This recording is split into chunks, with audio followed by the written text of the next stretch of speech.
Fenian {ʻfiːnɪən) was an umbrella term for the Fenian Brotherhood, an Irish Republican brotherhood, fraternal organizations dedicated to the establishment of an independent Irish republic in the 19th and early 20th century. The term Fenian is still used today, especially in Northern Ireland and Scotland, where its original meaning has widened to include all supporters of Irish nationalism. It has also been used as a demeaning term for Irish Catholics and Catholics in general in the British Isles. Irish nationalists, while honouring the 19th century Fenians, more often describe themselves as nationalist or republican. Fenianism, according to O'Mahony, is symbolised by two principles. Firstly, that Ireland has a natural right to independence, and secondly, that this right could be won only by an armed revolution. The term Fenianism was sometimes used by the British political establishment in the 1860s for any form of mobilisation among the lower classes or those who expressed any Irish nationalist sentiments. They warned people about this threat to turn decent civilised society on its head, such as that posed by trade unionism to the existing social order. In the United Kingdom, Ireland, James Stephens, one of the men of 1848, had established himself in Paris,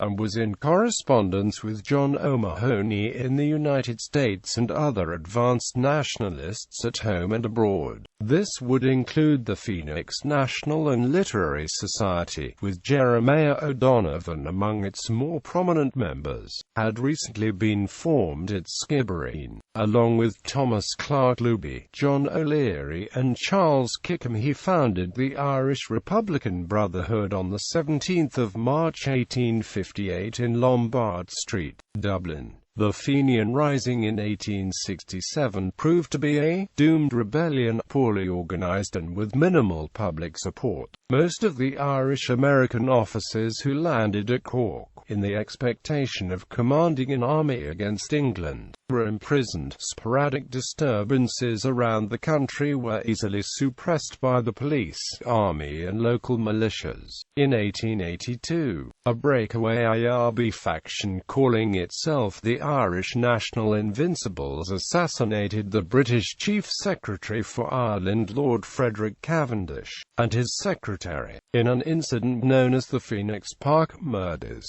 United States. The Fenian Brotherhood, the Irish Republican Brotherhood's U.S. branch, was founded by John O'Mahony and Michael Doheny, both of whom had been out in 1848. In the face of nativist suspicion, it quickly established an independent existence, although it still worked to gain Irish-American support for armed rebellion in Ireland. Initially, O'Mahony ran operations in the U.S., sending funds to Stephens and the IRB in Ireland. Disagreement over O'Mahony's leadership led to the formation of two Fenian Brotherhoods in 1865. The U.S. chapter of the movement was also sometimes referred to as the IRB. After the failed invasion of Canada, it was replaced by Clan na Gael, Canada. In Canada, Fenian is used to designate a group of Irish radicals, aka the American branch of the Fenian Brotherhood. In the 1860s, they made several attempts to invade some parts of the province of Canada which were a British dominion at the time. The ultimate goal of the Fenian raids was to hold Canada hostage and therefore be in a position to blackmail the United Kingdom to give Ireland its independence. Because of the invasion attempts, support and/or collaboration for the Fenians in Canada became very rare even among the Irish. Francis Bernard McNamee, the man who started the Fenian movement in Montreal, was a case in point. In public, he proclaimed his loyalty to the Queen and called for an Irish militia company to defend Canada against the Fenians.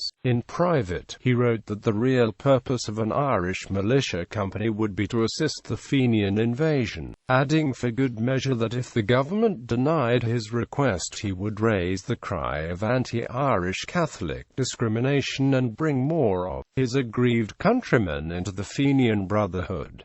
A suspected Fenian, Patrick J. Whelan, was hanged in Ottawa for the assassination of Irish-Canadian politician Thomas D'Arcy McGee in 1868, who had been a member of the Irish Confederation in the 1840s. The danger posed by the Fenian raids was an important element in motivating the British North America colonies to consider a more centralized defense for mutual protection, which was ultimately realized through Canadian Confederation. England. The Fenians in England and the Empire were a major threat to political stability. In the late 1860s, the IRB control centre was in Lancashire. In 1868, the Supreme Council of the IRB, the provisional government of the Irish Republic, was restructured. The four Irish provinces, Connacht, Leinster, Ulster and Munster, Scotland, the north of England and the south of England, including London, had representatives on the council.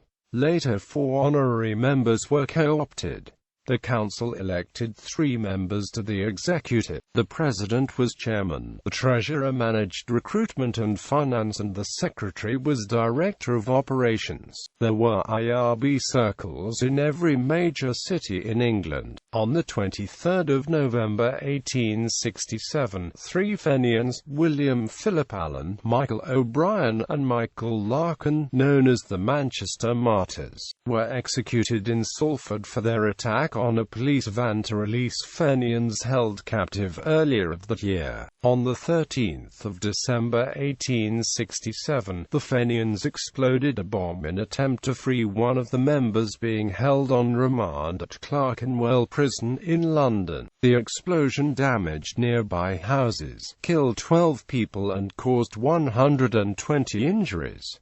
None of the prisoners escaped. The bombing was later described as the most infamous action carried out by the Fenians in Great Britain in the 19th century. It enraged the public, causing a backlash of hostility in Britain which undermined efforts to establish Home Rule or independence for Ireland. Contemporary usage. Northern Ireland. In Northern Ireland, Fenian is used by some as a derogatory word for Catholics. In 2012, British National Party leader Nick Griffin was criticised by Unionists and Republicans for tweeting the term while attending an Ulster Covenant event at Stormont, Belfast. Griffin referred to Lambic drums, saying, "The bodhran can't match the Lambic, you Fenian bastards." Scotland. The term Fenian is used similarly in Scotland. During Scottish football matches it is often aimed in a sectarian manner at supporters of Celtic FC. Celtic has its roots in Glasgow's immigrant Catholic Irish population, and the club has thus been associated with Irish nationalism, symbolised by the almost universal flying of the Irish tricolour during matches.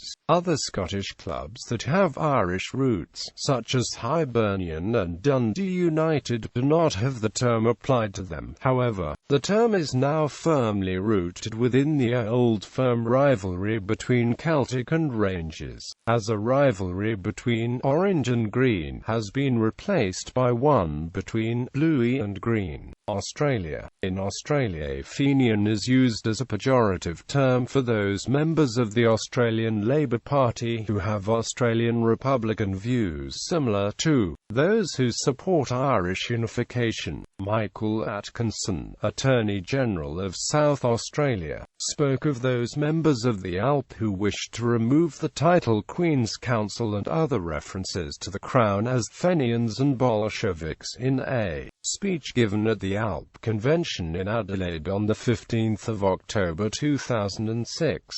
Atkinson made a further mention of Fenianism when the title of Queen's Counsel was abolished. Quotations. The Fenians were the best men in Irish politics. attributed to Isaac Butt. B. O'Brien, The Life of Charles Stewart Parnell, 1846–1891, p. 63. The Fenian is the artist in Irish politics. He is an inspiration, an ornament, a hero.